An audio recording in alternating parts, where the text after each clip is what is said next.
PSC tips and ട്രിക്സിലേക്ക് ഏവർക്കും സ്വാഗതം. വരുന്ന LDC 2024, LGS 2024 എക്സാംസിന് വേണ്ടി പ്രിപ്പയർ ചെയ്യുന്നവർക്ക് വേണ്ടിയിട്ടുള്ള സിലബസ് പ്രകാരമുള്ള ഫ്രീ ക്ലാസ്സുകൾ നമ്മുടെ ചാനലിലൂടെ സ്റ്റാർട്ട് ചെയ്തിട്ടുണ്ട്. ഒരു ദിവസം 6 ക്ലാസ്സുകൾ വെച്ചാണ് നമ്മൾ നൽകുന്നത്. അപ്പോൾ 6 ക്ലാസ്സുകൾ എന്ന് പറയുമ്പോൾ അതിൻ്റെ സമയം ഞാനൊന്ന് പറയാം. കാലത്ത് 6 മണിക്കൊരു ക്ലാസ്, ദെൻ 9 മണിക്കൊരു ക്ലാസ്, 12 മണിക്കൊരു ക്ലാസ്, 3 മണിക്കൊരു ക്ലാസ്, രാത്രി 8 മണിക്കൊരു ക്ലാസ്, 10:30 ക്ലാസ്. ഇങ്ങനെയാണ് 6 ക്ലാസ്സുകൾ വരുന്നത്. ഈ 6 ക്ലാസ്സുകളിൽ 2 ക്ലാസ് ലൈവും 4 ക്ലാസ് റെക്കോർഡഡും ആണ് കേട്ടോ. അപ്പോൾ രാത്രിയുള്ള 2 ക്ലാസ്സുകളാണ് ലൈവ്. രാത്രി 8 മണിക്കും രാത്രി 10:30ക്കുള്ള ക്ലാസ്സുകളാണ് ലൈവ് ക്ലാസ്സുകൾ. അതിൽ നമ്മൾ മുൻവർഷ ചോദ്യങ്ങളും എക്സ്പെക്റ്റഡ് കറണ്ട് അഫയേഴ്സുമാണ് ലൈവായിട്ട് ചെയ്യുന്നത്.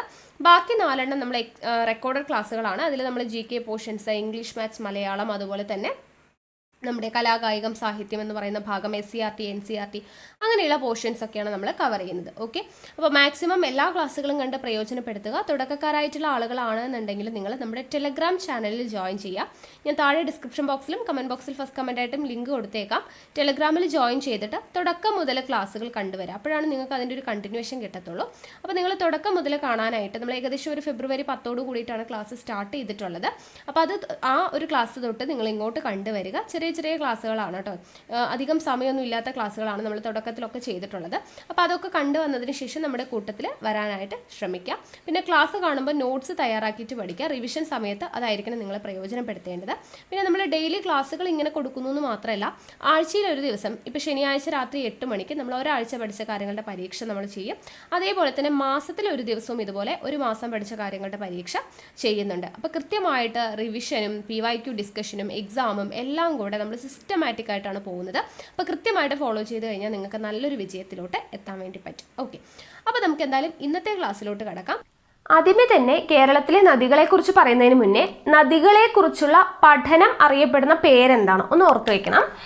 നദികളെക്കുറിച്ചുള്ള പഠനം അറിയപ്പെടുന്ന പേരാണ് പോട്ടമോളജി. നദികളെക്കുറിച്ചുള്ള പഠനം അറിയപ്പെടുന്ന പേരാണ് എന്ത്? പോട്ടമോളജി. പോട്ടമോളജി എന്നാണ് നദികളെക്കുറിച്ചുള്ള പഠനം അറിയപ്പെടുന്നത്. കേരളത്തിലെ നദികളെക്കുറിച്ചിട്ടാണ് നമ്മൾ ഡിസ്കസ് ചെയ്യുന്നത് അല്ലേ? അപ്പോൾ കേരളത്തിൽ മൊത്തം എത്ര നദികളുണ്ടെന്ന് ചോദിച്ചാൽ എത്ര നദികളാണ്? എല്ലാവർക്കും അറിയുമായിരിക്കും. 44 നദികളാണ് കേരളത്തിലുള്ളത്. 44 നദികളാണ് കേരളത്തിലുള്ളത്. അതിലെ 41 നദികൾ ഒഴുകുന്നത് പടിഞ്ഞാറോട്ടാണ്. 41 നദികൾ ഒഴുകുന്നത് എങ്ങോട്ടാണ്? പടിഞ്ഞാറോട്ടാണ്. 3 നദികൾ ഒഴുകുന്നത്, ബാക്കിയുള്ള 3 നദികൾ ഒഴുകുന്നത് എങ്ങോട്ടാണ്? കിഴക്കോട്ടാണ്. ഓക്കെ, 41 നദികളും പടിഞ്ഞാറോട്ടാണ് ഒഴുകുന്നത്. ബാക്കിയുള്ള 3 നദികൾ എങ്ങോട്ടാണ് ഒഴുകുന്നത്? കിഴക്കോട്ടാണ് ഒഴുകുന്നത്.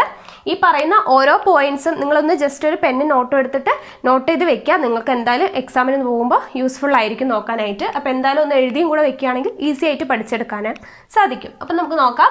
3 നദികൾ കിഴക്കോട്ടാണ് ഒഴുകുന്നത് എന്ന് പറഞ്ഞു. ഈ കിഴക്കോട്ട് ഒഴുകുന്ന 3 നദികൾ ഏതൊക്കെയാണ്?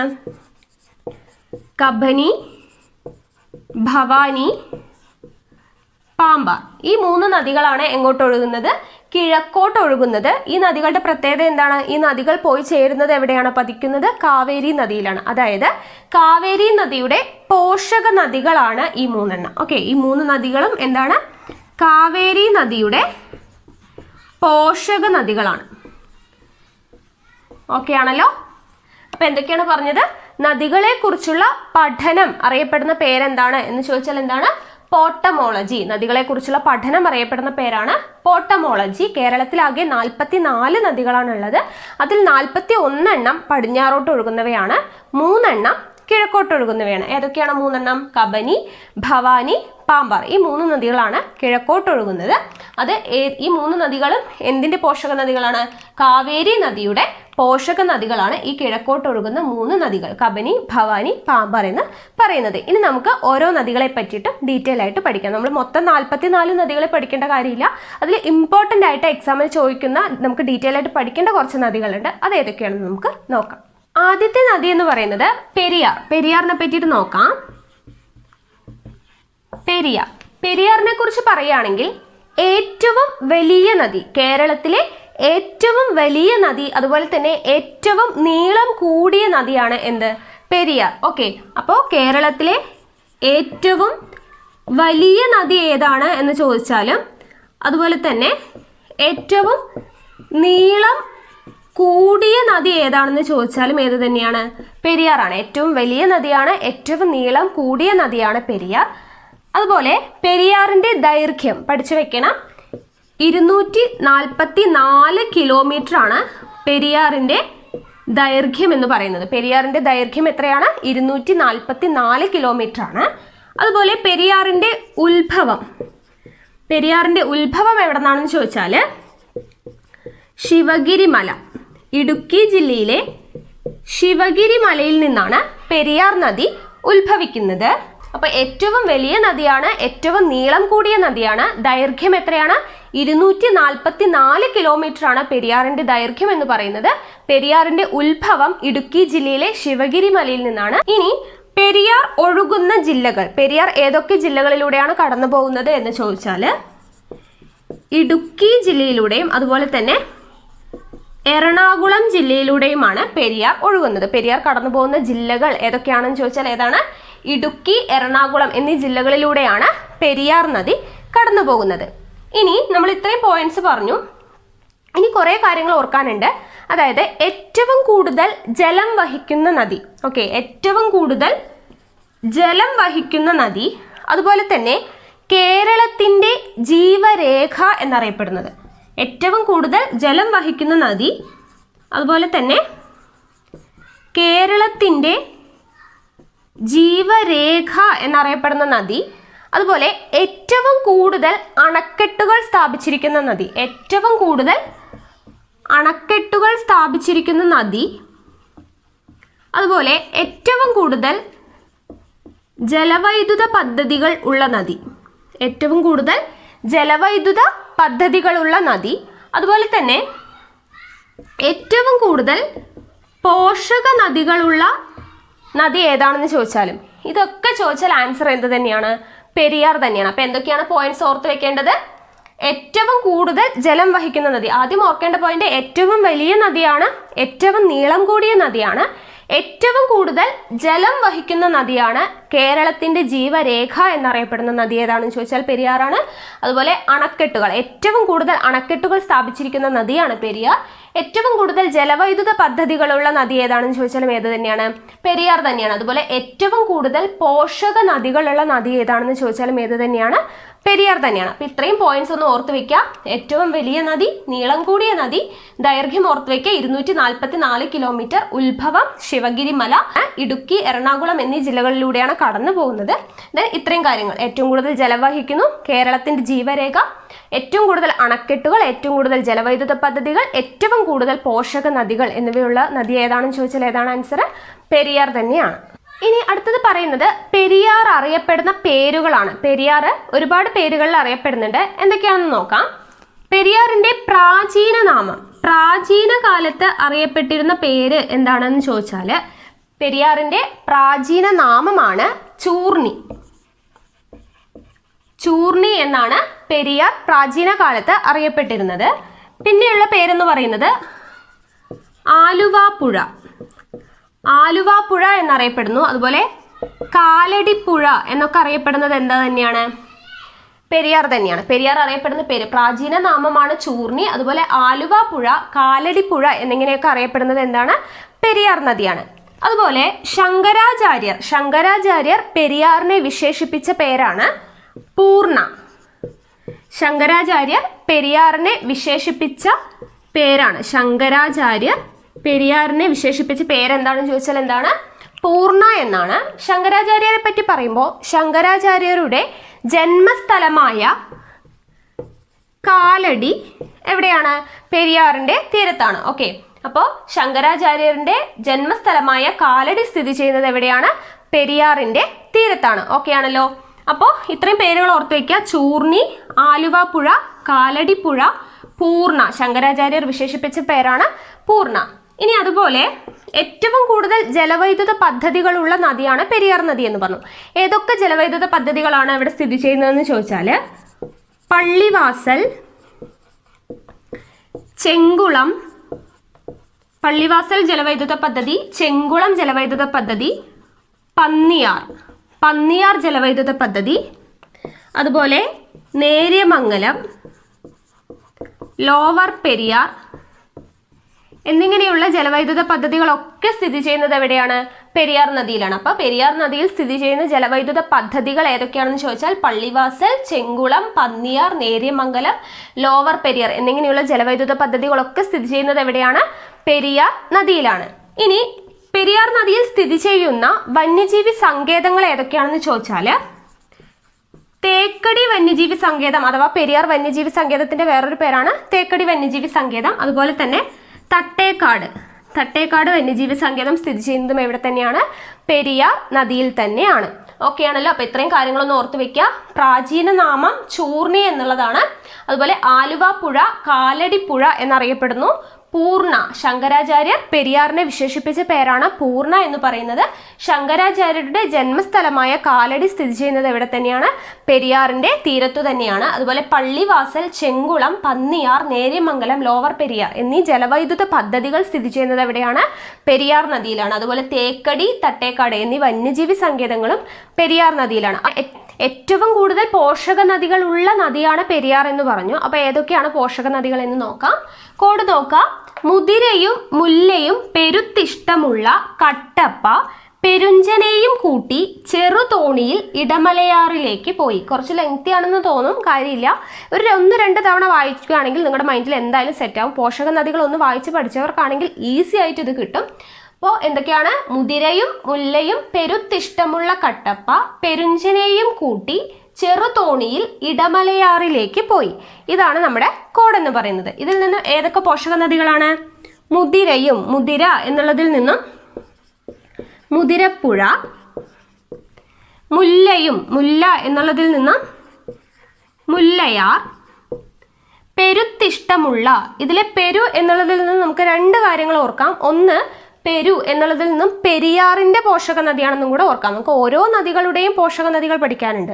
അപ്പൊ നമുക്ക് ഏത് പോഷക നദിയുടെ കോഡാണ്, ഏത് നദിയുടെ കോഡാണ് എന്നുള്ളത് മാറിപ്പോവാൻ പാടില്ല. അപ്പൊ നമ്മൾ പെരു എന്നുള്ളതിൽ നിന്നും പെരിയാറിന്റെ പോഷക നദിയാണെന്ന് ഓർക്കാം. നമ്മൾ ഓരോ നദിയുടെയും കോഡുകൾ പഠിക്കുമ്പോൾ, പോഷക നദികളുടെ കോഡ് പഠിക്കുമ്പോൾ ആ നദിയുടെ പേരും കൂടെ അതിൽ കിട്ടുന്ന വിധത്തിലാണ് നമ്മൾ കോഡുകൾ ഉണ്ടാക്കിയിരിക്കുന്നത്. അപ്പോൾ പെരു എന്നുള്ളതിൽ നിന്നും പെരിയാറിന്റെ പോഷക നദിയാണെന്നും കൂടെ ഓർക്കാം. പെരുത്തിഷ്ടമുള്ള എന്നുള്ളതിൽ നിന്നും പെരുന്തുറയാർ എന്ന് പറയുന്ന പോഷക നദിയും ഓർക്കാനായിട്ട് പറ്റും. അപ്പോൾ പെരുന്തുറയാർ. ദെൻ കട്ടപ്പ എന്ന് പറയുമ്പോൾ കട്ടപ്പനയാർ.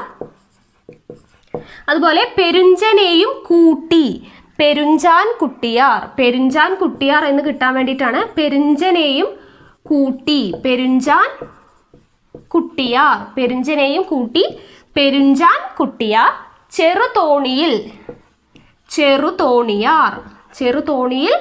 ചെറുതോണിയാർ ഇടമലയാറിലേക്ക് പോയി. ഇടമലയാർ. ഓക്കെ ആണല്ലോ. അപ്പൊ ഇത്രയും പോഷക നദികൾ നമുക്ക് കിട്ടി. പെരിയാറിന്റെ പോഷക നദികൾ ഏതൊക്കെയാണെന്ന് ചോദിച്ചാൽ കോഡ് ഓർക്കുക. മുതിരയും മുല്ലയും പെരുത്തിഷ്ടമുള്ള കട്ടപ്പ പെരുഞ്ചനെയും കൂട്ടി ചെറുതോണിയിൽ ഇടമലയാറിലേക്ക് പോയി.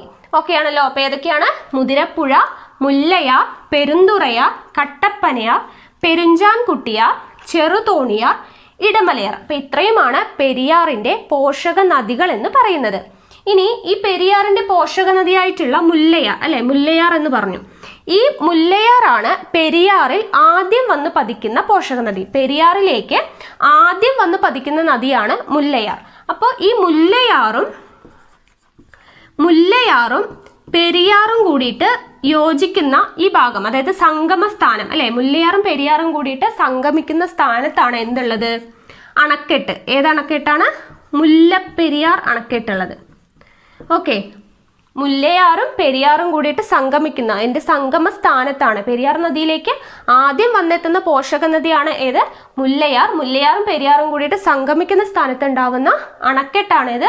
മുല്ലപ്പെരിയാർ അണക്കെട്ട്. മുല്ലപ്പെരിയാർ അണക്കെട്ടിനെ പറ്റി പറയുമ്പോൾ എന്താണ്? കേരളത്തിലെ ആദ്യത്തെ അണക്കെട്ടാണ് മുല്ലപ്പെരിയാർ അണക്കെട്ട്. നോട്ട് ചെയ്ത് വെക്കണം, വളരെയധികം ഇമ്പോർട്ടൻ്റ് ആണ്. കേരളത്തിലെ ആദ്യത്തെ അണക്കെട്ടാണ് മുല്ലപ്പെരിയാർ അണക്കെട്ട്. മുല്ലപ്പെരിയാർ അണക്കെട്ട് എവിടെയാണ് സ്ഥിതി ചെയ്യുന്നത്? ഇടുക്കി ജില്ലയിലാണ്. ഇടുക്കി ജില്ലയിലെ പീരുമേട് താലൂക്കിലെ കുമളി ഗ്രാമപഞ്ചായത്തിലാണ് എന്ത് സ്ഥിതി ചെയ്യുന്നത്? മുല്ലപ്പെരിയാർ സ്ഥിതി ചെയ്യുന്നത്. ഇടുക്കി ജില്ല പീരുമേട് താലൂക്ക് അതുപോലെ തന്നെ കുമളി ഗ്രാമപഞ്ചായത്തിൽ. ഇടുക്കി ജില്ല പീരുമേട് താലൂക്ക് കുമളി ഗ്രാമപഞ്ചായത്തിലാണ് എന്ത് സ്ഥിതി ചെയ്യുന്നത്? മുല്ലപ്പെരിയാർ അണക്കെട്ട് സ്ഥിതി ചെയ്യുന്നത്. ഇമ്പോർട്ടൻ്റ് ആണ്, ഓർത്ത് വെക്കുക. ഇനി അടുത്തൊരു പോയിന്റ് പറയാനുള്ളത് 1841 വെള്ളപ്പൊക്കത്തിൽ നശിച്ചുപോയ തുറമുഖം, പെരിയാറിന്റെ തീരത്ത് നിന്നും നശിച്ചുപോയ തുറമുഖം ഏതാണ് എന്ന് ചോദിച്ചാൽ 1841 പെരിയാറിൽ ഉണ്ടായ വെള്ളപ്പൊക്കത്തിൽ നശിച്ചുപോയ തുറമുഖം ഏതാണ് എന്ന് ചോദിച്ചാൽ കൊടുങ്ങല്ലൂർ തുറമുഖമാണ്. കൊടുങ്ങല്ലൂർ തുറമുഖമാണ് വെള്ളപ്പൊക്കത്തിൽ നശിച്ചുപോയ തുറമുഖം. ആ പോയിന്റ് കൂടെ ഇതിന്റെ കൂട്ടത്തിലൊന്ന് ഓർത്ത് വെക്കുക. ഓക്കെ ആണല്ലോ? അപ്പോൾ ഇത്രയും കാര്യങ്ങൾ, പെരിയാറിന്റെ പോഷക നദികൾ, മുല്ലപ്പെരിയാർ അണക്കെട്ട്, എല്ലാ കാര്യങ്ങളും ഓർത്ത് വെക്കുക. ഇനി നമുക്ക് അടുത്ത നദിയിലോട്ട് പോകാം. ഇനി രണ്ടാമത്തെ നദി ഭാരതപ്പുഴയാണ്. ഭാരതപ്പുഴയുടെ കാര്യം പറയുമ്പോൾ പെരിയാർ പറഞ്ഞു ഏറ്റവും വലിയ നദിയാണെന്ന് പറഞ്ഞു. ഏറ്റവും വലിയ രണ്ടാമത്തെ വലിയ നദി ഏതാണെന്ന് ചോദിച്ചാൽ ഏതാണ്? ഭാരതപ്പുഴയാണ്. കേരളത്തിലെ രണ്ടാമത്തെ വലിയ നദിയാണ് ഭാരതപ്പുഴ. ഭാരതപ്പുഴയുടെ ദൈർഘ്യം എന്ന് പറയുന്നത് 209 കിലോമീറ്റർ ആണ്. ഭാരതപ്പുഴയുടെ ദൈർഘ്യം 209 കിലോമീറ്റർ ആണ്. ഉത്ഭവം എന്ന് പറയുന്നത് തമിഴ്നാട്ടിലെ ആനമലയിൽ നിന്നാണ് ഉത്ഭവിക്കുന്നത്. തമിഴ്നാട്ടിലെ ആനമലയിൽ നിന്നാണ് ഉത്ഭവിക്കുന്നത്. പതിക്കുന്നത് അറബിക്കടലിൽ.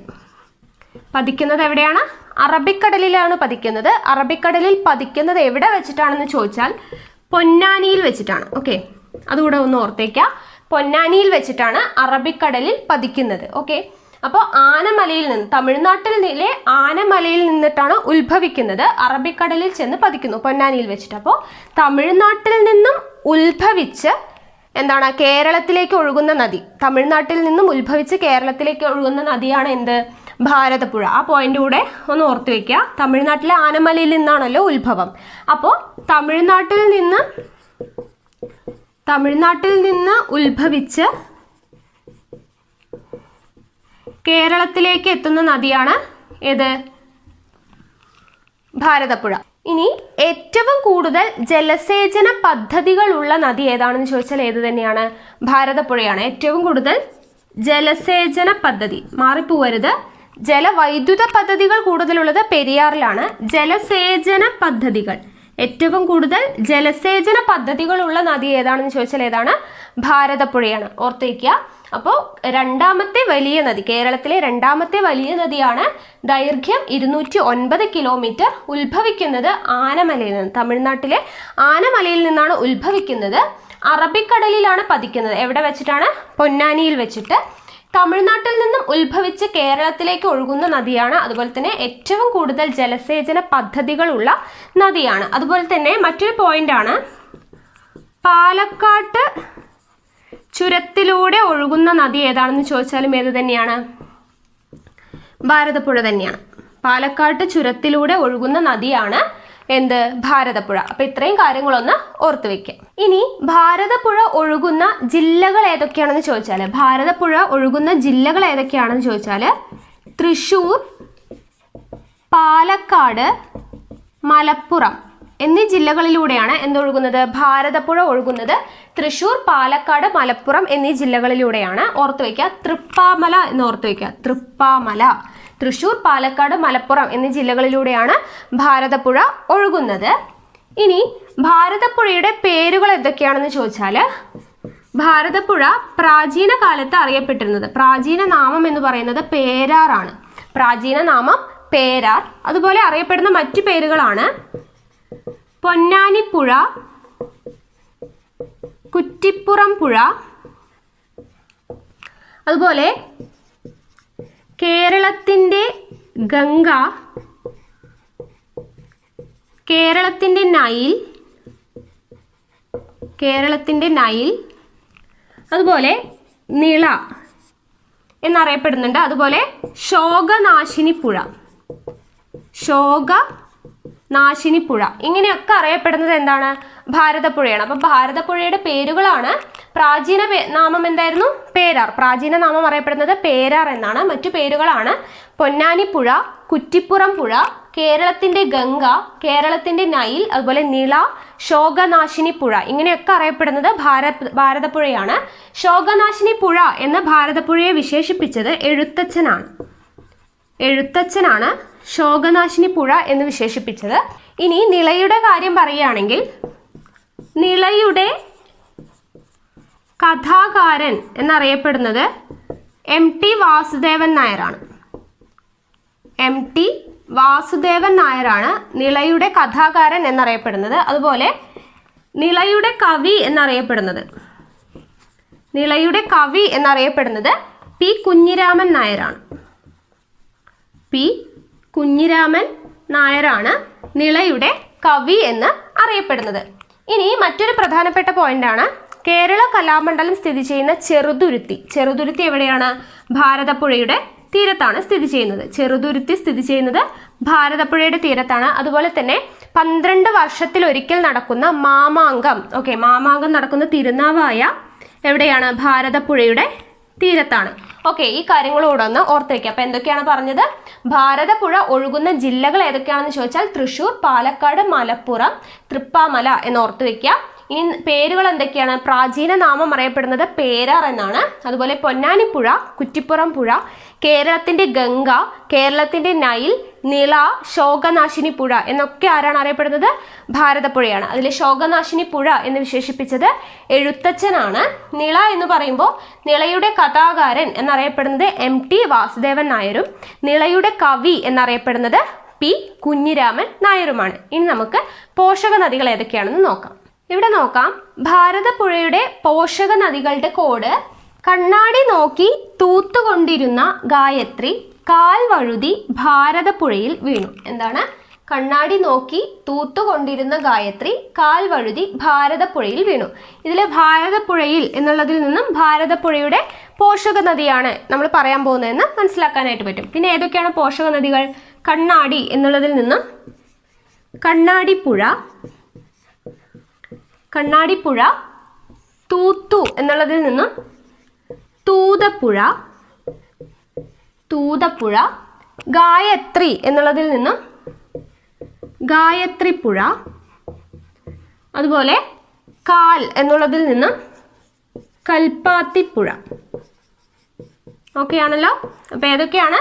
കണ്ണാടിപ്പുഴ, തൂതപ്പുഴ, ഗായത്രിപ്പുഴ, കൽപ്പാത്തിപ്പുഴ. ഇത്രയുമാണ് ഭാരതപ്പുഴയുടെ പോഷക നദികൾ. കോഡ് ഓർത്ത് വയ്ക്കുക: കണ്ണാടി നോക്കി തൂത്തുകൊണ്ടിരുന്ന ഗായത്രി കാൽ വഴുതി ഭാരതപ്പുഴയിൽ വീണു. ഇതാണ് നമ്മുടെ കോഡ്. അപ്പോൾ ഇത്രയും കാര്യങ്ങൾ ഓർത്ത് വയ്ക്കുക: കണ്ണാടിപ്പുഴ, തൂതപ്പുഴ, ഗായത്രിപ്പുഴ, കൽപ്പാത്തിപ്പുഴ. ഇവയൊക്കെയാണ് ഭാരതപ്പുഴയുടെ പോഷക നദികൾ.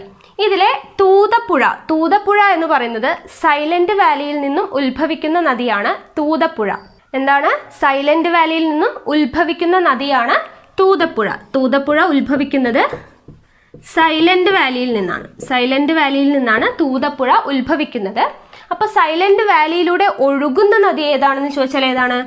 കുന്തിപ്പുഴയാണ്. സൈലന്റ് വാലിയിലൂടെ ഒഴുകുന്ന നദി എന്ന് പറയുന്നത് കുന്തിപ്പുഴയാണ്. സൈലന്റ് വാലിയിലൂടെ ഉത്ഭവിക്കുന്ന നദി, ഇത് ഉത്ഭവിക്കുന്ന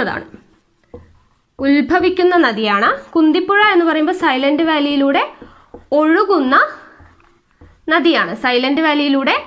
ഒഴുകുന്ന നദിയാണ് കുന്തിപ്പുഴ. ഈ കുന്തിപ്പുഴയാണ് ഏറ്റവും മലിനീകരണം കുറഞ്ഞ നദി. ഏറ്റവും കുറഞ്ഞ നദി ഏതാണെന്ന് ചോദിച്ചാൽ ഏതാണ്? കുന്തിപ്പുഴയാണ്. ആണല്ലോ. അപ്പോൾ എന്താണ് പറഞ്ഞത്? നമ്മുടെ ഭാരതപ്പുഴയുടെ പോഷക നദികളാണ് നമ്മൾ പറഞ്ഞത്. കണ്ണാടിപ്പുഴ, തൂതപ്പുഴ, ഗായത്രിപ്പുഴ, കൽപ്പാത്തിപ്പുഴ. അതിൽ തൂതപ്പുഴ എന്ന് പറയുന്നത് സൈലന്റ് വാലിയിൽ നിന്നാണ് ഉത്ഭവിക്കുന്നത്. കുന്തിപ്പുഴ എന്ന് പറയുന്നത് സൈലന്റ് വാലിയിലൂടെ ഒഴുകുന്ന നദിയാണ്. ഏറ്റവും മലിനീകരണം കുറഞ്ഞ നദിയാണ് കുന്തിപ്പുഴ എന്ന് പറയുന്നത്. അപ്പം ഇത്രയും കാര്യങ്ങളൊന്ന് ഓർത്തു വയ്ക്കുക. ഇനി അടുത്തത് പമ്പാ നദിയാണ്. പമ്പാ നദിയെക്കുറിച്ച് പറയുമ്പോൾ മൂന്നാമത്തെ വലിയ നദിയാണ്. മൂന്നാമത്തെ വലിയ നദിയാണ് പമ്പ എന്ന് പറയുന്നത്. പമ്പാ നദിയുടെ ദൈർഘ്യം 176 കിലോമീറ്റർ ആണ്. പമ്പാ നദിയുടെ ദൈർഘ്യം എത്രയാണെന്ന് ചോദിച്ചാൽ എത്രയാണ്? 176 കിലോമീറ്റർ ആണ്. ഇനി ഉത്ഭവം എവിടെയാണെന്ന് ചോദിച്ചാൽ പുളിച്ചിമല, ഇടുക്കി ജില്ലയിലെ പുളിച്ചിമലയിൽ നിന്നാണ് പമ്പാ നദി ഉത്ഭവിക്കുന്നത്. പതിക്കുന്നത് എവിടെയാണെന്ന് ചോദിച്ചാൽ വേമ്പനാട്ട് കായലിലാണ്. വേമ്പനാട്ട് കായലിലൂടെയാണ് പതിക്കുന്നത്. വേമ്പനാട്ട് കായലിലാണ് പമ്പാ നദി പതിക്കുന്നത്. അപ്പോൾ മൂന്നാമത്തെ വലിയ നദിയാണ്. ദൈർഘ്യം എത്രയാണെന്ന് ചോദിച്ചാൽ 176 കിലോമീറ്റർ ആണ്. പുളിച്ചിമല, ഇടുക്കി ജില്ലയിലെ പുളിച്ചിമലയിൽ നിന്നാണ് പമ്പാ നദി ഉത്ഭവിക്കുന്നത്. പതിക്കുന്നത് എവിടെയാണെന്ന് ചോദിച്ചാൽ എവിടെയാണ്? വേമ്പനാട്ട് കായലിലാണ് പതിക്കുന്നത്. ഇനി പമ്പാ നദി ഒഴുകുന്ന ജില്ലകൾ ഏതൊക്കെയാണെന്ന് ചോദിച്ചാൽ ആലപ്പുഴ, പത്തനംതിട്ട, അതുപോലെ കോട്ടയം ജില്ലയുടെ കുറച്ച് ഭാഗങ്ങളിലൂടെയും ഒഴുകുന്നുണ്ട്. ഓക്കെ, പമ്പാ നദി ഒഴുകുന്നത് ആലപ്പുഴ ജില്ല, പത്തനംതിട്ട, അതുപോലെ കോട്ടയത്തിന്റെ കുറച്ച് ഭാഗങ്ങളിലൂടെയും ഒഴുകുന്നുണ്ട്. അപ്പോൾ ഈ കാര്യങ്ങളൊന്ന് ജസ്റ്റ് ഓർത്ത് വെക്കുക. ഇനി പമ്പയുടെ പ്രാചീന നാമമാണ് ബാരിസ്. പമ്പയുടെ പ്രാചീന നാമം ബാരിസ് എന്നാണ് പമ്പാ നദി പ്രാചീന കാലത്ത് അറിയപ്പെട്ടിരുന്നത്. അതുപോലെ പമ്പയുടെ മറ്റു പേരുകളാണ് ദക്ഷിണ ഭഗീരഥി, അതുപോലെ തന്നെ കേരളത്തിൻ്റെ പുണ്യനദി എന്നറിയപ്പെടുന്നു. അതുപോലെ തിരുവിതാംകൂറിൻ്റെ ജീവരേഖ എന്നറിയപ്പെടുന്നത് ഏത് തന്നെയാണ്? പമ്പ തന്നെയാണ്. അപ്പോൾ പ്രാചീന നാമം ചോദിച്ചാൽ ബാരിസ് ആണ്. ദക്ഷിണ ഭഗീരഥി, കേരളത്തിന്റെ പുണ്യനദി, അതുപോലെ തിരുവിതാംകൂറിന്റെ ജീവരേഖ എന്നറിയപ്പെടുന്നു. കേരളത്തിന്റെ ജീവരേഖ ഏതായിരുന്നു? പെരിയാറാണെന്ന് പറഞ്ഞു അല്ലെ. അതുപോലെ തിരുവിതാംകൂറിന്റെ ജീവരേഖ എന്നറിയപ്പെടുന്ന നദിയാണ് പമ്പാ നദി. ഇനി പ്രസിദ്ധമായ ശബരിമല, എടത്വാ പള്ളി പമ്പയുടെ തീരത്ത് സ്ഥിതി ചെയ്യുന്നതാണ്. ശബരിമല, എടത്വാ പള്ളി ഇത് രണ്ടും സ്ഥിതി ചെയ്യുന്നത് എവിടെയാണ്? പമ്പയുടെ തീരത്താണ്. ശബരിമല, എടത്വാ പള്ളി. അതുപോലെ തന്നെ പ്രസിദ്ധമായ വെള്ളച്ചാട്ടമാണ് പെരുന്തേനരുവി വെള്ളച്ചാട്ടം എവിടെയാണ്? പമ്പാ നദിയിലാണ് പെരുന്തേനരുവി വെള്ളച്ചാട്ടം. ശബരിമല, എടത്വാ പള്ളി, പെരുന്തേനരുവി വെള്ളച്ചാട്ടം. അതുപോലെ തന്നെ പരുമല ദ്വീപ് പമ്പാ നദിയിൽ സ്ഥിതി ചെയ്യുന്ന നദീജന്യ ദ്വീപാണ് എന്ത്? പരുമല ദ്വീപ്. 4 വശവും നദികളാൽ, പമ്പാ നദിയാൽ ചുറ്റപ്പെട്ട് കിടക്കുന്ന ദ്വീപാണ് പരുമല ദ്വീപ്. പരുമല ദ്വീപ് സ്ഥിതി ചെയ്യുന്നത് എവിടെയാണ്? പമ്പാ നദിയിലാണ്. അപ്പോൾ ശബരിമല, എടത്വാ പള്ളി, പെരുന്തേനരുവി, പരുമല ദ്വീപ് എന്നിവയെല്ലാം സ്ഥിതി ചെയ്യുന്നത് എവിടെയാണ്? പമ്പാ നദിയുടെ തീരത്താണ്. ഇനി പമ്പയുടെ ദാനം എന്നറിയപ്പെടുന്നത് കുട്ടനാടാണ്. നമ്മൾ കഴിഞ്ഞ ക്ലാസ്സിൽ കേരളത്തിന്റെ അടിസ്ഥാന വിവരങ്ങളിൽ കുട്ടനാടിന്റെ എല്ലാ വിശേഷണങ്ങളും പറഞ്ഞിട്ടുണ്ടായിരുന്നു. പ്രീവിയസ് ഇയർ ക്വസ്റ്റ്യനിലൊക്കെ റിപ്പീറ്റ് ചെയ്ത് ചോദിച്ചിട്ടുള്ള കാര്യങ്ങളാണെന്ന് പറഞ്ഞിട്ടുണ്ടായിരുന്നു. അപ്പോൾ പമ്പയുടെ ദാനം എന്നറിയപ്പെടുന്നതാണ് കുട്ടനാട്. കേരളത്തിന്റെ നെല്ലറ, കേരളത്തിന്റെ നെതർലൻഡ്, ചുണ്ടൻ വള്ളങ്ങളുടെ നാട് എന്നങ്ങനെയൊക്കെ അറിയപ്പെടുന്നത് എന്താണെന്ന് പറഞ്ഞിട്ടുണ്ടായിരുന്നു? കുട്ടനാടാണ്. അപ്പോൾ അത് ഓർത്ത് വയ്ക്കുക. പമ്പയുടെ ദാനം എന്നറിയപ്പെടുന്നത് എന്താണ്? കുട്ടനാടാണ്. അതുപോലെ കേരളത്തിലെ രണ്ടാമത്തെ വലിയ ജലവൈദ്യുത പദ്ധതിയായിട്ടുള്ള ശബരിഗിരി ജലവൈദ്യുത പദ്ധതി സ്ഥിതി ചെയ്യുന്നത് പമ്പയിലാണ്. ശബരിഗിരി ജലവൈദ്യുത പദ്ധതി സ്ഥിതി ചെയ്യുന്നത് എവിടെയാണെന്ന് ചോദിച്ചാൽ എവിടെയാണ്? പമ്പാ നദിയിലാണ്. അതുപോലെ ജലോത്സവങ്ങൾക്ക്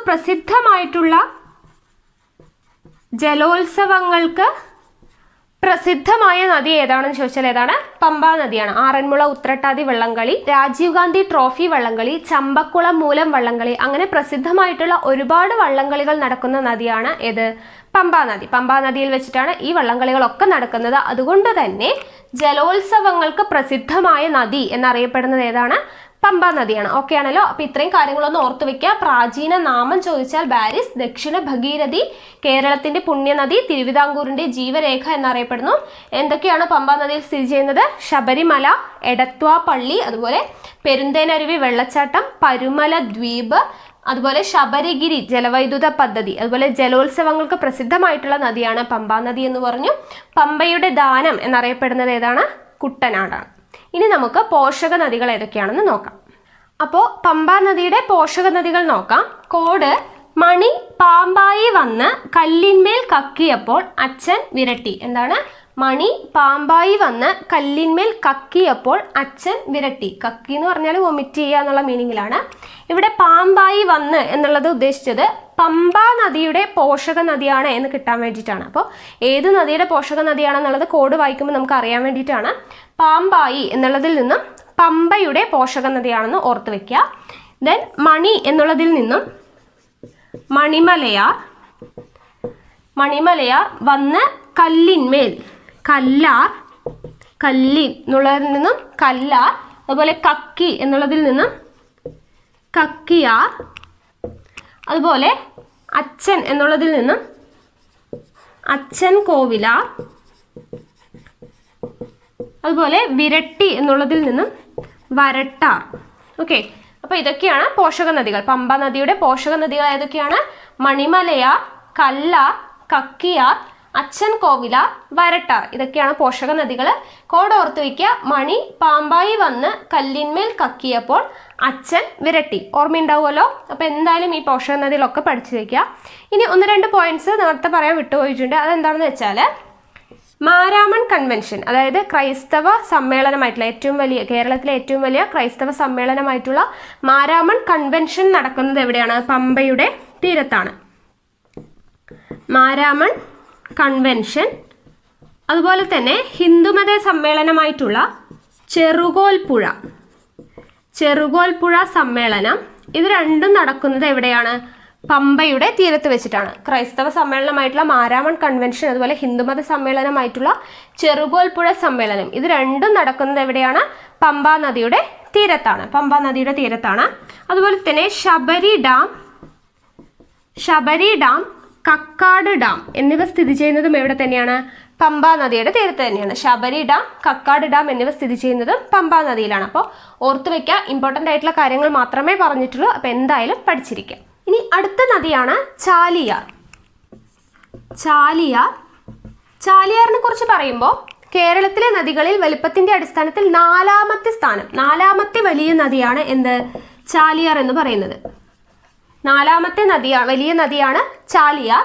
ചാലിയാറിന്റെ ദൈർഘ്യം എന്ന് പറയുന്നത് 169 കിലോമീറ്റർ ആണ്. 169 കിലോമീറ്റർ ആണ് ദൈർഘ്യം. ഇനി ഉത്ഭവം എവിടെ നിന്നാണെന്ന് ചോദിച്ചാൽ ഇളമ്പലേരി കുന്നിൽ നിന്നാണ് ഉത്ഭവിക്കുന്നത്. ചാലിയാർ ഉത്ഭവിക്കുന്നത് ഇളമ്പലേരി കുന്നിൽ നിന്നാണ്. പതിക്കുന്നത് എവിടെയാണെന്ന് ചോദിച്ചാൽ അറബിക്കടലിലാണ് പതിക്കുന്നത്. 4ാമത്തെ വലിയ നദിയാണ്. 169 കിലോമീറ്റർ ആണ് ദൈർഘ്യം. ഉത്ഭവിക്കുന്നത് എവിടെ നിന്നാണ് ചോദിച്ചാൽ ഇളമ്പലേരി കുന്നിൽ നിന്നാണ്. അറബിക്കടലിലാണ് ചെന്ന് പതിക്കുന്നത്. ഇനി മലപ്പുറത്തിന്റെ ജീവരേഖ എന്നറിയപ്പെടുന്നത് ചാലിയാറാണ്. മലപ്പുറത്തിന്റെ ജീവരേഖ എന്നറിയപ്പെടുന്നത് ചാലിയാറാണ്. നമ്മൾ നേരത്തെ പറഞ്ഞു കേരളത്തിന്റെ ജീവരേഖ എന്നറിയപ്പെടുന്നത് എന്താണ്? പെരിയാറാണെന്ന് പറഞ്ഞു. അതുപോലെ തന്നെ തിരുവിതാംകൂറിന്റെ ജീവരേഖ എന്നറിയപ്പെടുന്നത് പമ്പയാണെന്ന് പറഞ്ഞു. അതുപോലെ മലപ്പുറത്തിന്റെ ജീവരേഖ എന്നറിയപ്പെടുന്നത് എന്താണ്? ചാലിയാറാണ്. ചാലിയാർ അറിയപ്പെടുന്ന മറ്റു പേരുകളാണ് ബേപ്പൂർ പുഴ, കല്ലായിപ്പുഴ, നിലമ്പൂർ നദി, ചൂലിക നദി എന്നൊക്കെ അറിയപ്പെടുന്നത് എന്താണ്? ചാലിയാറാണ്. ഓക്കെ, ബേപ്പൂർ പുഴ, കല്ലായിപ്പുഴ, നിലമ്പൂർ നദി, ചൂലിക നദി എന്നൊക്കെ പേരിൽ അറിയപ്പെടുന്നത് എന്താണ്? ചാലിയാറാണ്. അതുപോലെ തന്നെ കേരളത്തിൽ സ്വർണ്ണ നിക്ഷേപം കണ്ടെത്തിയ നദി ഏത് എന്ന് ചോദിച്ചാൽ ഏതാണ്? ചാലിയാറാണ്. കേരളത്തിൽ സ്വർണ്ണ നിക്ഷേപം കണ്ടെത്തിയ നദി ഏത് എന്ന് ചോദിച്ചാൽ ഏതാണ് ആൻസർ? ചാലിയാറാണ്. അപ്പോൾ ചാലിയാറിനെ പറ്റി ഒന്നുകൂടെ പറയാം. കേരളത്തിലെ 4ാമത്തെ വലിയ നദിയാണ്. ദൈർഘ്യം ചോദിച്ചാൽ 169 കിലോമീറ്റർ ആണ്. ഇളമ്പലേരി കുന്നിൽ നിന്നാണ് ഉത്ഭവിക്കുന്നത്. പതിക്കുന്നത് അറബിക്കടലിലാണ്. മലപ്പുറത്തിന്റെ ജീവരേഖ എന്നറിയപ്പെടുന്നു. അതുപോലെ തന്നെ മറ്റു പേരുകളാണ് ബേപ്പൂർ പുഴ, കല്ലായിപ്പുഴ, നിലമ്പൂർ നദി, ചൂലിക നദി എന്നൊക്കെ അറിയപ്പെടുന്നത് ചാലിയാറാണ്. പിന്നെ കേരളത്തിൽ സ്വർണ്ണ നിക്ഷേപം കണ്ടെത്തിയ നദി ഏതാണെന്ന് ചോദിച്ചാലും ഏത് തന്നെയാണ്? ചാലിയാർ തന്നെയാണ്. ഇനി നമുക്ക് ചാലിയാറിന്റെ പോഷക നദികൾ ഏതൊക്കെയാണെന്ന് നോക്കാം. അപ്പോൾ ചാലിയാറിന്റെ പോഷക നദികളുടെ കോഡ് നോക്കാം. കുതിരയും കുറുവനും ചെറുകരിമ്പുഴയിലെ ചാലിൽ ഇരുവട്ടം നീന്തി. കുതിരയും കുറുവനും ചെറുകരിമ്പുഴയിലെ ചാലിൽ ഇരുവട്ടം നീന്തി.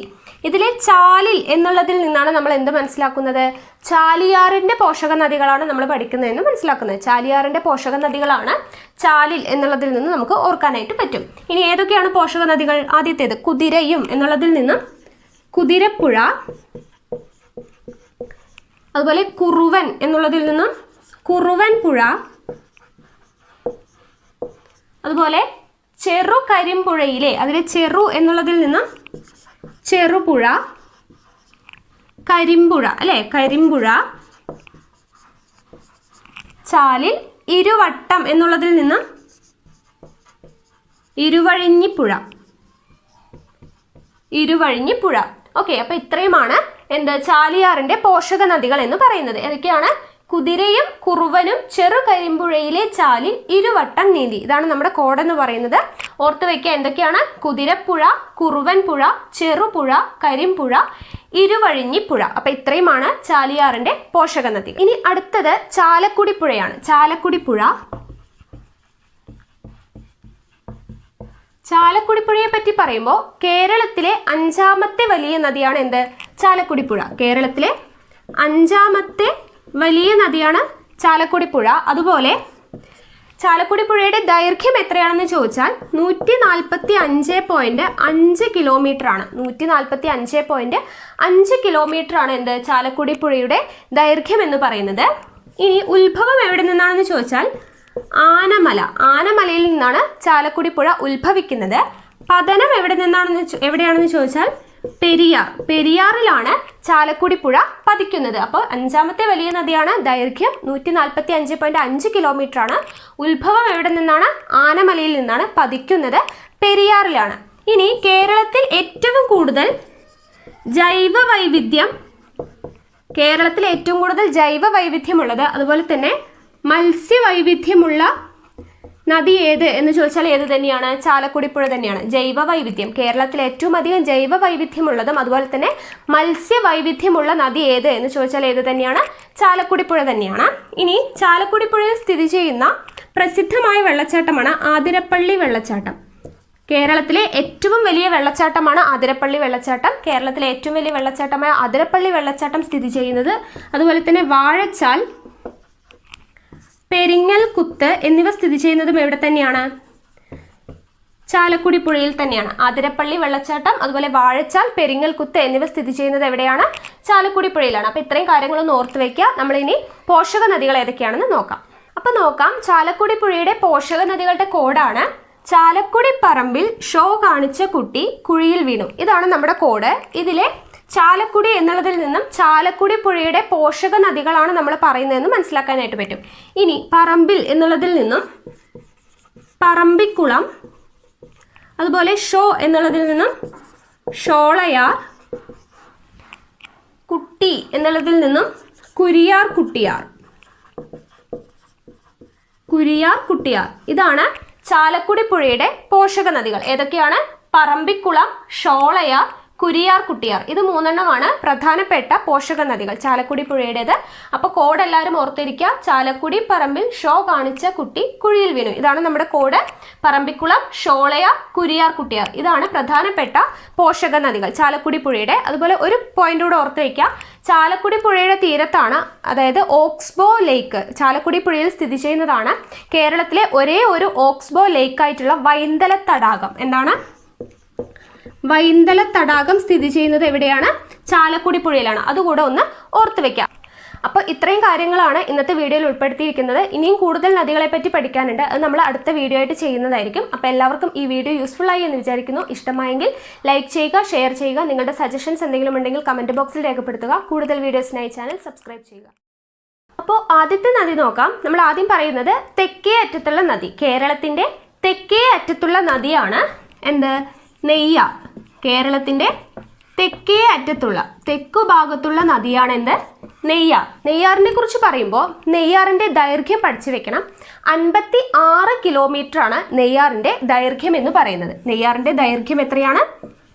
ദൈർഘ്യം എന്ന് പറയുന്നത് 56 കിലോമീറ്റർ ആണ്. നെയ്യാർ ഉത്ഭവിക്കുന്നത് എവിടെ നിന്നാണെന്ന് ചോദിച്ചാൽ അതിൻ്റെ ഉത്ഭവം അഗസ്ത്യമലയാണ്. ഉത്ഭവം എവിടെ നിന്നാണെന്ന് ചോദിച്ചാൽ അഗസ്ത്യമലയാണ്.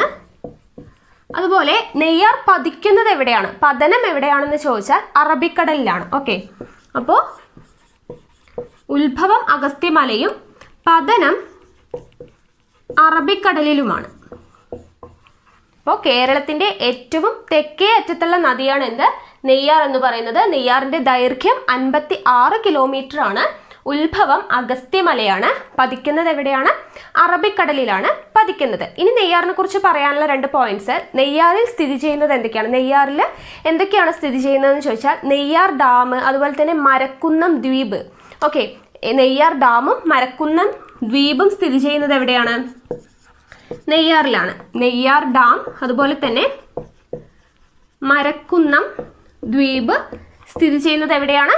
നെയ്യാറിൽ തന്നെയാണ്. അതുപോലെ തന്നെ പ്രധാനപ്പെട്ട ഒരു പോയിന്റാണ് ശ്രീനാരായണ ഗുരുവിന്റെ അരുവിപ്പുറം പ്രതിഷ്ഠ എന്ന് പറയുന്നത് നടത്തിയത് എവിടെയാണ്? നെയ്യാറിന്റെ തീരത്താണ്. ശ്രീനാരായണ ഗുരു അരുവിപ്പുറം പ്രതിഷ്ഠ നടത്തിയത് ഏത് നദിയുടെ തീരത്താണ് എന്ന് ചോദിച്ചാൽ ഏതാണ്? അരുവിപ്പുറം പ്രതിഷ്ഠ നടത്തിയത് നെയ്യാറിന്റെ തീരത്താണ്. ഓക്കെ ആണല്ലോ. അപ്പൊ ഇത് ഓർത്ത് വെക്കുക.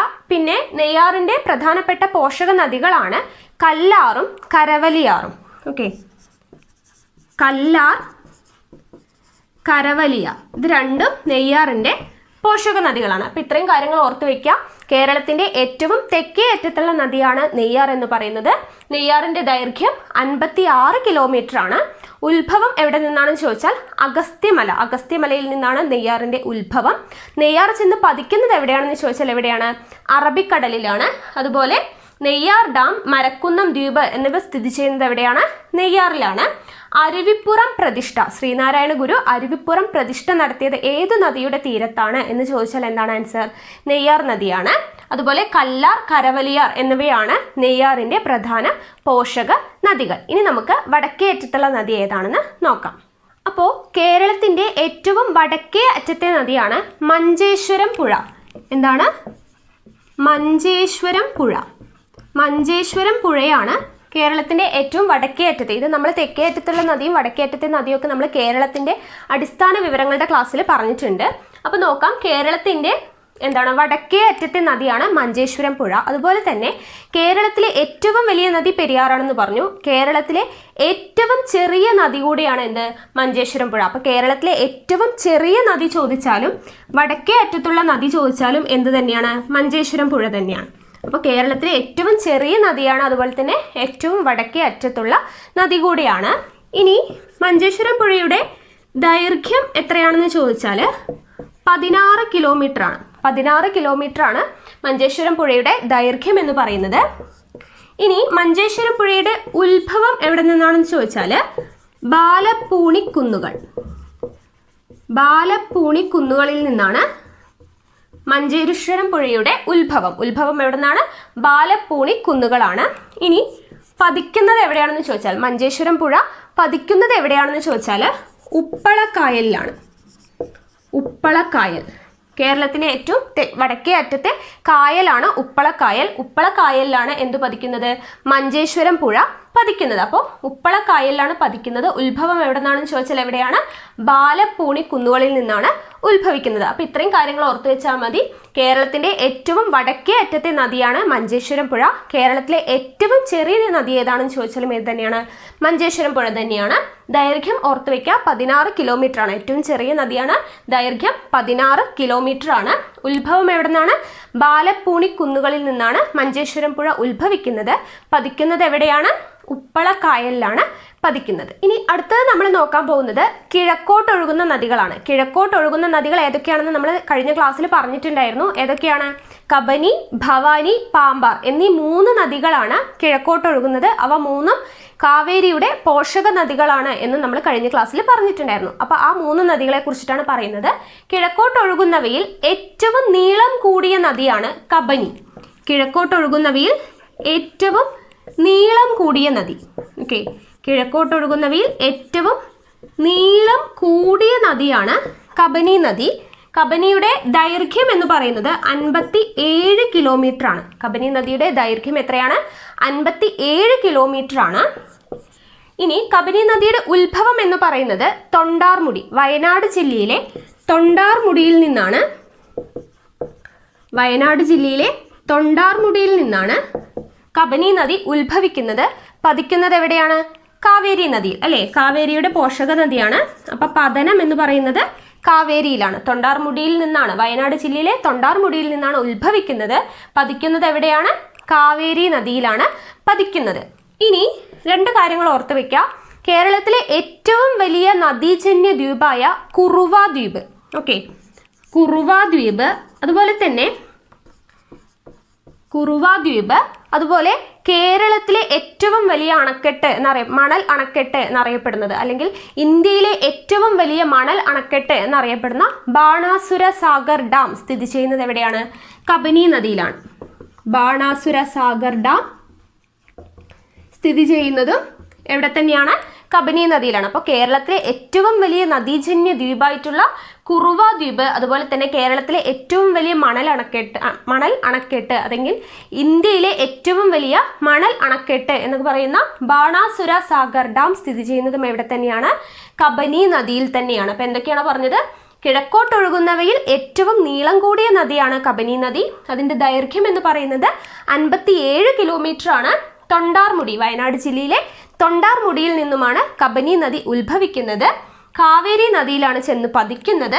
കുറുവ ദ്വീപ് അതുപോലെ തന്നെ ബാണാസുര സാഗർ ഡാമും സ്ഥിതി ചെയ്യുന്നത് എവിടെയാണ്? കബനി നദിയിൽ തന്നെയാണ്. അതുപോലെ ഓർത്തുവെക്കേണ്ട മറ്റൊരു കാര്യമാണ്, കബനി എന്ന് പറയുന്ന നദിയെ ഒഴുകുന്നത് പനമരം നദി, അതുപോലെ തന്നെ മാനന്തവാടി, പനമരം നദിയും മാനന്തവാടി നദിയും കൂടെ ചേർന്നിട്ടാണ് എന്ത്? കബനി നദി എന്ന പേരിൽ ഒഴുകുന്നത്. പനമരം നദിയും മാനന്തവാടി നദിയും കൂടെ ചേർന്നിട്ടാണ് കബനി എന്ന പേരിൽ ഒഴുകുന്നത്.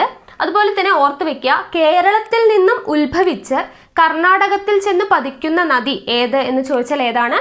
കബനി നദിയാണ്. കേരളത്തിൽ നിന്നും ഉത്ഭവിച്ച് കർണാടകത്തിൽ പതിക്കുന്ന നദിയാണ് എന്ത്? കബനി നദി. തിരിച്ച് കർണാടകത്തിൽ നിന്നും ഉത്ഭവിച്ച് കേരളത്തിൽ പതിക്കുന്ന നദി ഏതാണെന്ന് ചോദിച്ചാൽ ഏതാണ്? വളപ്പട്ടണമാണ്. കേരളത്തിൽ നിന്ന് ഉത്ഭവിച്ച് കർണാടകത്തിൽ പതിക്കുന്ന നദി കബനിയാണ്. കർണാടകത്തിൽ നിന്ന് ഉത്ഭവിച്ച് കേരളത്തിൽ പതിക്കുന്ന നദി ഏതാണെന്ന് ചോദിച്ചാൽ ഏതാണ്? വളപ്പട്ടണം നദിയാണ്. അപ്പോൾ ഇത്രയും കാര്യങ്ങളൊന്ന് ഓർത്ത് വയ്ക്കാം. നമുക്ക് അടുത്ത നദി ഏതാണെന്ന് നോക്കാം. ഇനി അടുത്തത് ഭവാനി നദിയാണ്. കബനി കഴിഞ്ഞു, അടുത്തത് ഭവാനി നദിയാണ്. ഭവാനി നദി പാലക്കാട് ജില്ലയിലാണ്. ഓക്കെ, അടുത്തത് ഭവാനി നദിയാണ്. ഭവാനി നദിയുടെ ദൈർഘ്യം എന്ന് പറയുന്നത് 38 കിലോമീറ്റർ ആണ്. ചിലതിൽ 37.5 എന്ന് എഴുതിയാലും ശരിയാണ്. 38 കിലോമീറ്റർ ആണ് എന്ത്? ഭവാനി നദിയുടെ ദൈർഘ്യം എന്ന് പറയുന്നത്. ഇനി ഉത്ഭവം എവിടെ നിന്നാണെന്ന് ചോദിച്ചാൽ നീലഗിരി കുന്നുകൾ, തമിഴ്നാട്ടിലെ നീലഗിരി കുന്നുകളിൽ നിന്നാണ്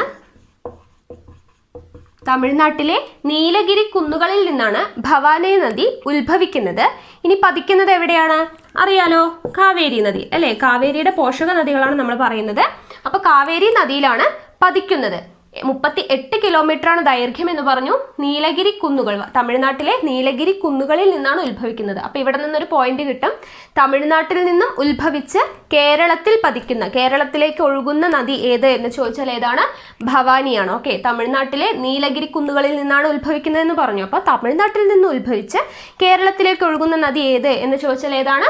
ഭവാനി നദിയാണ്. പതിക്കുന്നത് എവിടെയാണ്? കാവേരി നദിയിലാണ്. ഇനി ഭവാനി നദിയുടെ പോഷക നദികളാണ് ശിരുവാണി, അതുപോലെ തന്നെ വരഗാർ. ശിരുവാണി നദി അതുപോലെ തന്നെ വരഗാർ എന്ന് പറയുന്നതാണ് ഭവാനി നദിയുടെ പോഷക നദികൾ, പ്രധാനപ്പെട്ട പോഷക നദികളാണ്. ഇതിലെ ശിരുവാണി നദിയാണ് കോയമ്പത്തൂരിലേക്ക് എന്ത് നൽകുന്നത്? ശുദ്ധജലം നൽകുന്നത്. കോയമ്പത്തൂരിലേക്ക് ശുദ്ധജലം നൽകുന്നത് ശിരുവാണി നദിയിൽ നിന്നാണ്. അപ്പോൾ ശിരുവാണി ഡാം സ്ഥിതി ചെയ്യുന്നത് എവിടെയാണെന്ന് ചോദിച്ചാൽ എവിടെയാണ്? ശിരുവാണി ഡാം സ്ഥിതി ചെയ്യുന്നത് ഭവാനി നദിയിലാണ്. ശിരുവാണി ഡാം സ്ഥിതി ചെയ്യുന്നത് ഭവാനി നദിയിലാണ്. ശിരുവാണി ഡാമിൽ നിന്നാണ് എന്ത്? കോയമ്പത്തൂരിലേക്കുള്ള ശുദ്ധജലം നൽകുന്നത്. ഓക്കെ ആണല്ലോ. അതുപോലെ അട്ടപ്പാടിയിലൂടെ ഒഴുകുന്ന നദി ഏത് എന്ന് ചോദിച്ചാലും ഏത് തന്നെയാണ്? ശിരുവാണിയാണ്. ശിരുവാണി നദി ഏതിലൂടെയാണ് ഒഴുകുന്നത്? അട്ടപ്പാടിയിലൂടെയാണ്. അട്ടപ്പാടിയിലൂടെ ഒഴുകുന്ന നദി ഏത് എന്ന് ചോദിച്ചാൽ ഏത് തന്നെയാണ്?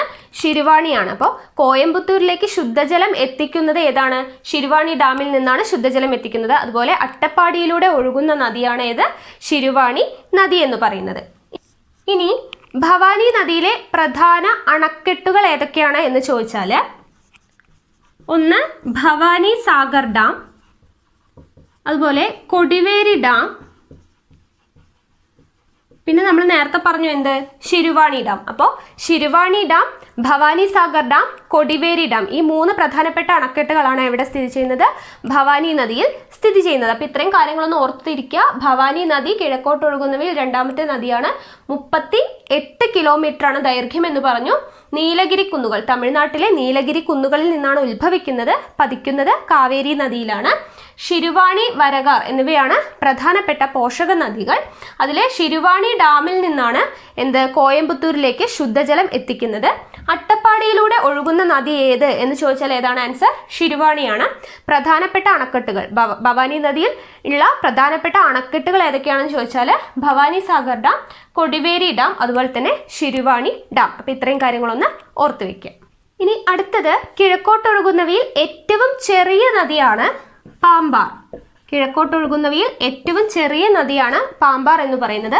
പാമ്പാറിന്റെ ദൈർഘ്യം 25 കിലോമീറ്റർ ആണ്. പാമ്പാറിന്റെ ദൈർഘ്യം 25 കിലോമീറ്റർ ആണ്. ഇനി അതിന്റെ ഉത്ഭവം എന്ന് പറയുന്നത് ബെൻമൂർ ടീ എസ്റ്റേറ്റ്. എന്താണ്? Benmore tea estate. ഇടുക്കി ജില്ലയിലെ ബെൻമൂർ ടീ എസ്റ്റേറ്റിൽ നിന്നാണ് ഉത്ഭവിക്കുന്നത്? പാമ്പാർ ഉത്ഭവിക്കുന്നത്. ഇനി പതിക്കുന്നത് എവിടെയാണെന്ന് നമുക്കറിയാലോ, കാവേരി നദിയിലാണ് പതിക്കുന്നത്. ഓക്കെ, അപ്പൊ ബെൻമൂർ ടീ എസ്റ്റേറ്റിൽ നിന്നാണ് ഉത്ഭവിക്കുന്നത്, പതിക്കുന്നത് കാവേരി നദിയിലാണ്.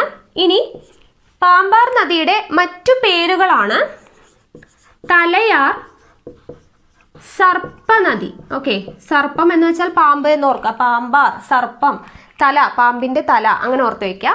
തലയാർ, സർപ്പനദി എന്നീ പേരുകളിൽ അറിയപ്പെടുന്നത് പാമ്പാർ നദിയാണ്. ഇനി ഇവിടെ പ്രധാനപ്പെട്ട വെള്ളച്ചാട്ടം തൂവാനം വെള്ളച്ചാട്ടം, അതുപോലെ തന്നെ കുംഭകാരി വെള്ളച്ചാട്ടം ഒക്കെ സ്ഥിതി ചെയ്യുന്നത് പാമ്പാർ നദിയിലാണ്. എന്തൊക്കെയാണ്? തൂവാനം വെള്ളച്ചാട്ടം, കുംഭകാരി വെള്ളച്ചാട്ടം എന്നിവ സ്ഥിതി ചെയ്യുന്നത് എവിടെയാണ്? പാമ്പാർ നദിയിലാണ്. തൂവാനം വെള്ളച്ചാട്ടം, കുംഭകാരി വെള്ളച്ചാട്ടം എന്നിവ സ്ഥിതി ചെയ്യുന്നത്. അതുപോലെ ചിന്നാർ വന്യജീവി സങ്കേതത്തിലൂടെ ഒഴുകുന്ന നദി എന്നറിയപ്പെടുന്നത് പാമ്പാറാണ്. കാരണം തൂവാനം വെള്ളച്ചാട്ടം സ്ഥിതി ചെയ്യുന്നത് ചിന്നാർ വന്യജീവി സങ്കേതത്തിലാണ്. അതുകൊണ്ട് തന്നെ ചിന്നാർ വന്യജീവി സങ്കേതത്തിലൂടെ ഒഴുകുന്ന നദി ഏതാണ് എന്ന് ചോദിച്ചാൽ ഏതാണ്? പാമ്പാറാണ്. ചിന്നാർ വന്യജീവി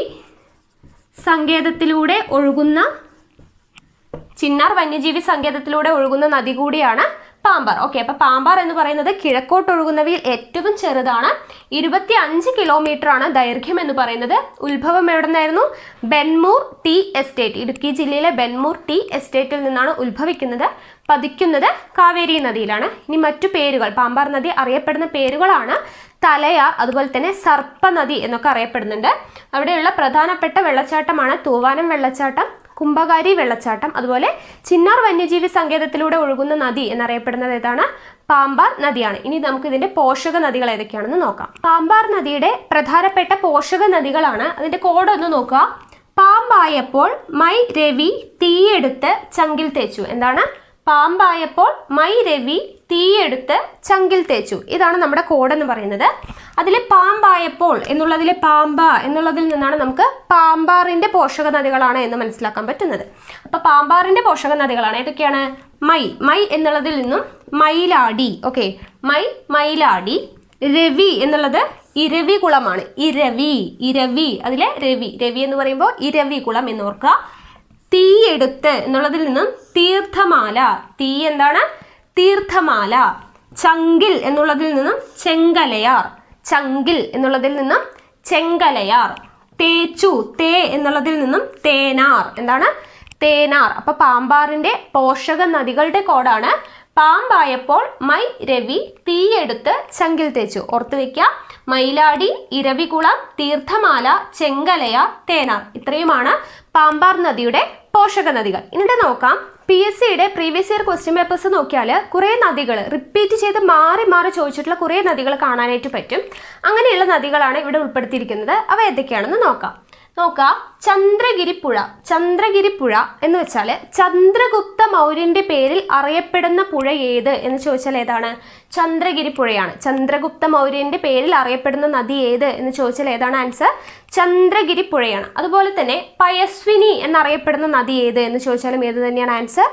ചന്ദ്രഗിരിപ്പുഴയാണ്. ഓക്കെ, അപ്പൊ ചന്ദ്രഗുപ്ത മൗര്യന്റെ പേരിൽ അറിയപ്പെടുന്ന നദി പയസ്വിനി എന്നറിയപ്പെടുന്ന നദി. അതുപോലെ തന്നെ കാസർഗോഡ് ജില്ലയെ U എന്ന് പറയുന്ന ആകൃതിയിൽ ചുറ്റി ഒഴുകുന്ന നദി ഏത് എന്ന് ചോദിച്ചാലും ഏത് തന്നെയാണ്? ചന്ദ്രഗിരിപ്പുഴ തന്നെയാണ്. ഓക്കെ, അപ്പോൾ യു എന്ന ആകൃതിയിൽ കാസർഗോഡിനെ ചുറ്റിയൊഴുകുന്ന നദി, പയസ്വിനി എന്നറിയപ്പെടുന്ന നദി, ചന്ദ്രഗുപ്ത മൗര്യന്റെ പേരിൽ അറിയപ്പെടുന്ന നദി, ഇതെല്ലാം എന്ത് തന്നെയാണ്? ചന്ദ്രഗിരി പുഴയാണ്.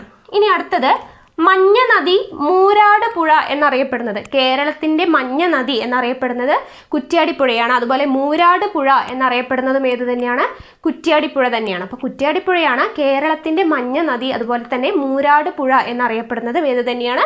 കുറ്റ്യാടിപ്പുഴയാണ്. ഇനി പുനലൂർ തൂക്കുപാലം സ്ഥിതി ചെയ്യുന്നത് എവിടെയാണെന്ന് ചോദിച്ചാൽ കല്ലടയാറിലാണ്. പുനലൂർ തൂക്കുപാലം സ്ഥിതി ചെയ്യുന്നത് കല്ലടയാറിലാണ്. അതുപോലെ തുഷാരഗിരി വെള്ളച്ചാട്ടം സ്ഥിതി ചെയ്യുന്നത് ചാലിപ്പുഴയിലാണ്. തുഷാരഗിരി വെള്ളച്ചാട്ടം എവിടെയാണ്? ചാലിപ്പുഴ. അതുപോലെ വളപ്പട്ടണം നദി ഉത്ഭവിക്കുന്നത് ബ്രഹ്മഗിരി കുന്നുകളിൽ നിന്നാണ്. നമ്മൾ പറഞ്ഞു കർണാടകത്തിൽ നിന്നും ഉത്ഭവിച്ച് കേരളത്തിലോട്ട് ഒഴുകുന്ന നദി ഏത് എന്ന് ചോദിച്ചാൽ വളപ്പട്ടണം നദിയാണെന്ന് പറഞ്ഞു. വളപ്പട്ടണം നദി ഉത്ഭവിക്കുന്നത് ബ്രഹ്മഗിരി കുന്നുകളിൽ നിന്നാണ് വളപ്പട്ടണം നദി ഉത്ഭവിക്കുന്നത്. അതുപോലെ ഇംഗ്ലീഷ് ചാനൽ എന്നറിയപ്പെടുന്നതും അതുപോലെ തലശ്ശേരിയെയും മാഹിയെയും തമ്മിൽ വേർതിരിക്കുന്ന നദിയും ഏത് തന്നെയാണ്? മയ്യഴിപ്പുഴയാണ്. അപ്പോൾ ഇംഗ്ലീഷ് ചാനൽ എന്നറിയപ്പെടുന്ന നദി ഏത് എന്ന് ചോദിച്ചാൽ ഏതാണ്? മയ്യഴിപ്പുഴയാണ്. അതുപോലെ തലശ്ശേരിയെയും മാഹിയെയും തമ്മിൽ വേർതിരിക്കുന്ന നദി ഏത് എന്ന് ചോദിച്ചാലും ഏത് തന്നെയാണ്? മയ്യഴിപ്പുഴ തന്നെയാണ്. അതുപോലെ ആറളം വന്യജീവി സങ്കേതത്തിലൂടെ ഒഴുകുന്ന നദി ഏത് എന്ന് ചോദിച്ചാൽ ചീങ്കണ്ണിപ്പുഴയാണ്. ആറളം വന്യജീവി സങ്കേതത്തിലൂടെ ഒഴുകുന്ന നദിയാണ് ചീങ്കണ്ണിപ്പുഴ. അതുപോലെ കുമരകം പക്ഷി സങ്കേതത്തിലൂടെ ഒഴുകുന്ന നദി ഏത് എന്ന് ചോദിച്ചാൽ കവണാറാണ്. കുമരകം പക്ഷി സങ്കേതത്തിലൂടെ, നമ്മൾ പക്ഷി സങ്കേതങ്ങളുടെ വീഡിയോ മുൻപ് ചെയ്തിട്ടുണ്ട്. അപ്പോൾ അത് കാണാത്തവരുണ്ടെങ്കിൽ കാണാം, നമ്മൾ ലിങ്ക് ഡിസ്ക്രിപ്ഷനിൽ കൊടുക്കുന്നതാണ്. കുമരകം പക്ഷി സങ്കേതത്തിലൂടെ ഒഴുകുന്ന നദിയാണ് കവണാർ. നമ്മൾ വീഡിയോയിൽ അത് ഡീറ്റെയിൽ ആയിട്ട് പറഞ്ഞിട്ടുണ്ട്. അടുത്തത് സൈലന്റ് വാലിയിലൂടെ ഒഴുകുന്ന നദിയാണ് കുന്തിപ്പുഴ. നമ്മൾ കഴിഞ്ഞ ക്ലാസ്സിൽ കുന്തിപ്പുഴയെ കുറിച്ചിട്ടൊക്കെ പറഞ്ഞിട്ടുണ്ട്. മലിനീകരണം കുറഞ്ഞ നദിയാണെന്നൊക്കെ പറഞ്ഞ് ഡീറ്റെയിൽ ആയിട്ട് പറഞ്ഞിട്ടുണ്ട്. അപ്പോൾ ആ വീഡിയോ കാണാത്തവരുണ്ടെങ്കിൽ കാണുക. അപ്പോൾ നോക്കാം, ഒന്നുകൂടെ പറയാം. ചന്ദ്രഗിരിപ്പുഴ എന്ന് പറയുമ്പോൾ ചന്ദ്രഗുപ്ത മൗര്യന്റെ പേരിൽ അറിയപ്പെടുന്ന പുഴയാണ് ചന്ദ്രഗിരിപ്പുഴ. പയസ്വിനി എന്ന് വിളിക്കുന്ന നദി ഏതാണെന്ന് ചോദിച്ചാൽ ഏതാണ്? ചന്ദ്രഗിരിപ്പുഴയാണ്. കാസർഗോഡ് ജില്ലയെ യു എന്ന് പറയുന്ന ആകൃതിയിൽ, യുവിന്റെ ഷേപ്പിൽ ചുറ്റി ഒഴുകുന്ന നദിയാണേത്? ചന്ദ്രഗിരിപ്പുഴ. അതുപോലെ കേരളത്തിന്റെ മഞ്ഞ നദി മൂരാട് പുഴ എന്നറിയപ്പെടുന്ന നദി ഏതാണെന്ന് ചോദിച്ചാൽ ഏതാണ്? കുറ്റ്യാടിപ്പുഴയാണ്. പുനലൂർ തൂക്കുപാലം സ്ഥിതി ചെയ്യുന്നത് കല്ലടയാറിലാണ്. അതുപോലെ തുഷാരഗിരി വെള്ളച്ചാട്ടം ചാലിപ്പുഴയിലാണ്. അതുപോലെ വളപ്പട്ടണം നദി ഉത്ഭവിക്കുന്നത് ബ്രഹ്മഗിരി കുന്നുകളിൽ നിന്നാണ്. വളപ്പട്ടണം നദി ഉത്ഭവിക്കുന്നത് എവിടെ നിന്നാണ് എന്ന് ചോദിച്ചാൽ ബ്രഹ്മഗിരി കുന്നുകളിൽ നിന്നാണ്. ഇംഗ്ലീഷ് ചാനൽ എന്നറിയപ്പെടുന്ന നദി ഏത് എന്ന് ചോദിച്ചാലും തലശ്ശേരിയെയും മാഹിയെയും തമ്മിൽ വേർതിരിക്കുന്ന നദി ഏത് എന്ന് ചോദിച്ചാലും ഏതാണ്? മയ്യഴിപ്പുഴ. അതുപോലെ ആറളം വന്യജീവി സങ്കേതത്തിലൂടെ ഒഴുകുന്ന നദിയാണ് ചീങ്കണ്ണിപ്പുഴ. കുമരകം പക്ഷി സങ്കേതത്തിലൂടെ ഒഴുകുന്ന നദിയാണ് കവണാർ. അതുപോലെ തന്നെ സൈലന്റ് വാലിയിലൂടെ ഒഴുകുന്ന നദി ഏത് എന്ന് ചോദിച്ചാൽ കുന്തിപ്പുഴയാണ്. അപ്പോൾ ഇത്രയും കാര്യങ്ങളാണ് നദികളെ കുറിച്ച് പറയാനുള്ളത്. നമ്മൾ മാക്സിമം പോയിന്റ്സ് എല്ലാം ഉൾപ്പെടുത്തിയിട്ടുണ്ടെന്നാണ് വിശ്വാസം. അപ്പോൾ എന്തായാലും നിങ്ങൾക്ക് ഈ വീഡിയോ യൂസ്ഫുൾ ആയി എന്ന് തോന്നുകയാണെങ്കിൽ ലൈക്ക് ചെയ്യുക, ഷെയർ ചെയ്യുക. നിങ്ങളുടെ സജഷൻസ് എന്തെങ്കിലും ഉണ്ടെങ്കിൽ കമന്റ് ബോക്സിൽ രേഖപ്പെടുത്തുക. കൂടുതൽ വീഡിയോസിനായി ചാനൽ സബ്സ്ക്രൈബ് ചെയ്യുക.